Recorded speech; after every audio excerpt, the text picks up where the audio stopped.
how do you want to be remembered? I mean, if I die? Everything just goes away. How would you, if you could be associated with one thing, how would you want to be remembered? I want to be remembered. Charlie Kirk was asked what he would want to be remembered as if he were to die, which is a fascinating question, especially after this terrible time of him passing away. And I think this is really important. It's something for all of us to learn.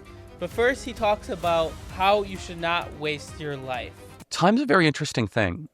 And if you meticulously plan out your day, there's so much waste in people's schedule, right? How much time do things actually take? Do you really need 2 hours for a meeting? Do you really need an hour and a half for that? And so I'm like a time efficiency maximalist. And I still get 9 to 10 hours of sleep a night, amazingly. So yeah, I mean, we were talking with your team and they were saying you work crazy hours. Correct. And I was like, why does he work so hard? And their answer was he's just extremely mission focused. yes, correct. I'm very driven. Yeah. Does it exhaust you ever to the point of regretting it? Oh, no. I mean, so I'm actually finishing a book. So I actually I work one day out of the week. So I take a Sabbath every Saturday. Turn my phone off, no work, just kids, just family. It's an amazing blessing. So every Saturday, totally off. It's amazing how much work you can get done in 6 days though. And so I wake up early, wake up around 6:30. Again, I usually feel really good in the morning. I don't have any hangover or any of that stuff, right? And I just get straight to work. And I do my show from 9 to 11, local time in Arizona. Once I'm done, I try to just kind of, just eat a little bit, maybe take a 10-minute, 15-minute nap, maybe. I try not to do more than that. It's amazing, like the power of like a 12 to 15-minute nap. Mhm. And then I'll just work all day. And then I'll try to train a little bit, go for a walk. But again, I'm in a very blessed position where things really come to me, where I used to have to go to things. Have you always been this way? Like you've had laser sharp focus? Yes. You've never felt like you dealt with poor motivation? No. You've always just been that way? You don't do anything to try to cultivate this motivation and laser focus? No, that's a really good question. No, I've always been very driven, like very, very driven. So that's a really interesting point. I thought when I first started this, everyone wanted to be equally successful. Like everyone had equal drive. So I thought that was like an equally distributed ingredient amongst the population. And that was my naivete. I didn't realize that like motivation and like drive and grit and hustle was actually like an exceptional quality. And so then quickly I realized like, whoa, I'm just going to outwork everybody. Like I'm not the most charismatic person. I can speak. I got a good thing going, but I'm not the most. I'm not the smartest person. I go to Harvard Law, right? I think this is such an amazing lesson for young people because you can be very driven, but also you can find ways to motivate yourself.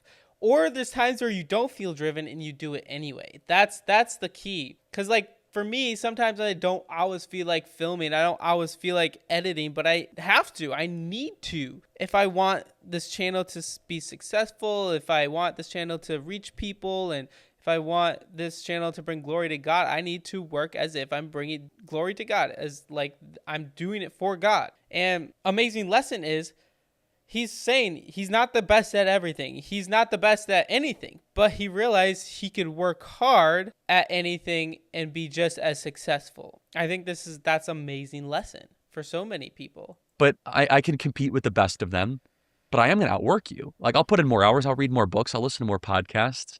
Like I will do more meetings. I'll travel to more cities. Like that I can do. Have you done an IQ test? I did when I was young. Yeah. And what did it come back at? It was well above average. I don't want to misspeak on the, but I think it was like, I don't want to say a number because it's going to get cut up on all that, but it was 300. No, that wasn't that high. No, it wasn't that high. No, but it was not like quite meant so, but it was high. Like, I mean, I have a good memory, but like, I'm not like an international chess champion, right? I'm not like a perfect SAT guy. I had good ACT scores, right? We took the ACT where I was from, 31, 32. Was it respectable? It wasn't like a 36. But so I'm not dumb. I mean, that's not, but I'm a unique combination now that I can see it, which is, I'm like a heat-seeking missile towards what I want to achieve. And that alone can be an incredible differentiator in this space. So what are some of the sacrifices or compromises that you make because of that heat-seeking missile nature that people may not recognize? My life's configured now in a way where the biggest sacrifice I have to make is not being home with my kids. Hmm. And that sucks. I don't have to do that as much. I get to say no to a lot of stuff. And by the way, thank you guys for coming to Phoenix. It's one of the main reasons why this was like. Thank you for doing this. Yeah, absolutely. By the way, I'm going to do happy this be more here. with more shows. I'm like, you want to interview me? Come to Phoenix. You know? Because my kids are my most important thing in my world. My wife, my kids, my relationship with God, top 3 things, right? Wow. God, wife, kids, in that order. And so that's a sacrifice that I just am not willing to make. So I'm just saying no to a lot more stuff. And so, but in the early days, it's so interesting. Like people think like, oh, you know, you had a bunch of donors that wanted to give you money. Like, yeah, that's not the story, actually. The story was I was going to find a lot of donors and try to have to scrap and hustle and get like elementary funding because we could barely make payroll for the first 5 to 6 years, right? We could barely pay the bills. This building that we're sitting in right now was not even open till our 6th year, okay? We barely had an office the first couple of years. And so, yeah, I mean, like you want to be successful, you think it's easy? Okay, I'll show you my flight logs, 200 red-eye flights. You want to go do that? 200 red-eye flights where you have to go sit and perform and give a speech and be on and go all day and be interesting. 1,200 cable news interviews. Fox News at 3 o'clock in the morning. Fox News at 3:30 in the morning. Get up, get on a flight, conference calls, remember the donor's name, write a thank you note, show up, report for the donor. They have questions. They're critical. They're skeptical. Like, fine. Okay. It sounds easy, right? And I'm not here to like brag on it, but like there's a lot you have to sacrifice for all this. And it's really. Yeah, that's true. There's a lot of sacrifice that goes on for anything in life. To be successful, to make a difference, you got to put in the work. You got to do things that you don't feel like doing. And it takes time. It doesn't just happen overnight. It could take a year, 2 years, 3 years, 4 years, 5 years. It's not going to happen overnight. So when things don't happen over time and people get discouraged and want to give up, I just say, what happens is just never give up. And then you probably will be successful. You probably will accomplish your dream. If that's what God has called you to do, do it. Don't give up. Easy to look at Turning Point USA because people think they can like recreate it. Like, oh yeah, I can recreate. Like, it's fine. I mean, look, it's the Lord's blessing and providence of all this. Mm-hmm. Like I'm telling you, man, like there's a hustle behind the scenes, and not just me. It's our team too. Our team works their tail off because now what's so cool is like my like maniacally driven purpose is now shedding off on people, and like not everyone can sustain it. They're like, this is too much for me. I'm gonna go work for an insurance company. I'm like, that's fine. Like because the pace here is first class. That's why we get more done. That's why we have more chapters. We have more donors. That's why our budget is bigger. It's because we're just gonna keep on growing. We're gonna keep on expanding. Because we do not settle for mediocrity here. Excellence is the only thing that will settle. What do you do now to save as much time as possible? So I'm a huge scheduler, big time, and so I schedule out days in advance. And I will block out like this is when I'm going to have conference call time. This is when I'm going to have. This is when I'm going to train. This is where I'm going to eat lunch. Like I go down to like the 15-minute interval. And this is the time that I'm going to go try and go see this friend. This is the time where I'm going to go just turn my phone off and go for a walk. So I'm very, very precise with time. And then the biggest hack, and you guys know this, nothing new. It's called layering. You know this. So anything you're doing, try to fit 2 or 3 things on top of it. So if I'm traveling to go speak, listen to an audiobook, right? I mean, obviously. So then all of a sudden I'm getting 2 things done at once. Yeah, that's so good. I love reading and listening to things while walking. I think it's important. Unless I'm like praying and talking to God, I love reading things and walking. It's so beneficial. It keeps me alert. Like sometimes I can't sit and read and focus at the same time. It's difficult. If I'm training or working out, okay, I'm also going to be trying to listen to a podcast that I need in preparation. I take all my calls on the treadmill. 100%. It's amazing, right? Or like, so I try to, I'm a big walker. I think there's a couple health hacks out here that are right in front of us that nobody ever wants to talk about, right? I'm a huge believer in sleep. Like massive believer. I think it's totally undervalued. I'm a major believer in walking. I think we don't talk about walking enough. Just walking, not running, not deadlifting, not cold plunging, just walking. Okay. I'm a big believer in fasting. I think fasting is like untapped power. And then I just think like not eating terribly. Those 4 things, you're actually going to be pretty relatively healthy. Yeah. We used to come up with our best ideas taking walks. Oh, walking is like 1-2 mile walk. There are studies, I think, that show if you have forward movement, like if you're walking, your brain actually functions at a higher capacity than if you're sitting sedentary. My best ideas are when I'm walking. My best ideas are when I'm moving. And I go for walks with my kids. So that's another layering, right? So, I mean, you want to talk about like a triple layering. When my daughter was 6 months old, she can't yet communicate. but she'd want to go for a walk and she'd fall asleep. So I'd listen to a podcast while getting a walk, while spending time with my kid. Like that's the trifecta, right?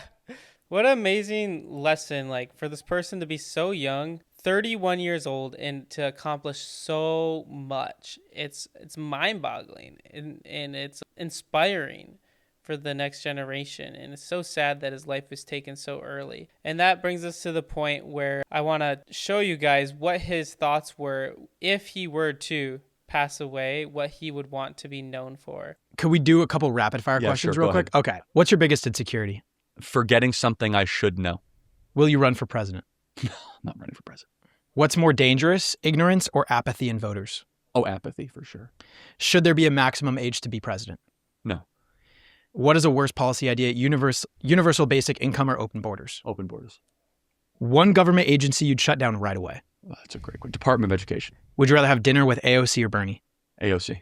Is it a sin to fly Spirit Airlines? A sin? No. But whoever started Spirit Airlines is in great defiance to God. What's worse for society, weed or... Do you think you could win in a fist fight against Gavin Newsom? Probably not. If I'm being honest, I don't think so. Do you believe in aliens? Maybe. Debate or a podcast? I like this. I like podcast. It's way better. It's more human. Yeah. Censorship or chaos? What's more destructive? Censorship, without a doubt. Absolutely. Do you have a random pet peeve? I have a lot of pet peeves, actually. One of my pet peeves that I literally cannot stand, and I'm actually a violator of it, is when I'm trying to talk to somebody and then they check their phone. I'm really bad with that with my team. So I'm sure you guys, it bothers you, but yeah, I gotta be a lot better about that. And finally, oh, sorry. No. And then when people say at the end of the day, they don't even know what they're saying when they say it. It's just at the end of the day. It's just literally a linguist. Yeah, I need to stop doing that. I need to take some talking lessons, whatever that may be. Crutch is all that it is. Linguistic crutches are very annoying, in fairness. Yes, and that is one that drives me nuts. If everything completely goes away, how do you want to be remembered? I mean, if I die? Everything just goes away. How would you, if you could be associated with one thing, how would you want to be remembered? I want to be remembered for courage for my faith. That would be the most important thing. The most important thing is my faith in my life. Charlie Kirk, thank you so much for coming on. You guys do a great job. I wish it could be longer. This has been And that's what I pray for you guys, to be known for your faith. If there's just one thing in this world that you would be known for, one thing in this world that people would say, oh, that guy Elijah, he was known for following Jesus. He was known for showing love and being positive and caring for other people. And I was forgiving and loving others, even though they didn't deserve it. And I really pray that I will be able to be that for other people. And I pray that you guys will too. So I encourage you to go to Jesus today. Know that he loves you. He's longing to have a relationship with you. Put him first. It will be the best decision you could ever make. You never know when your day is the last. In the description below, you can click a link to help you to decide to follow Jesus for the first time. I encourage you to do that today, guys. And now let's remember, Jesus loves you.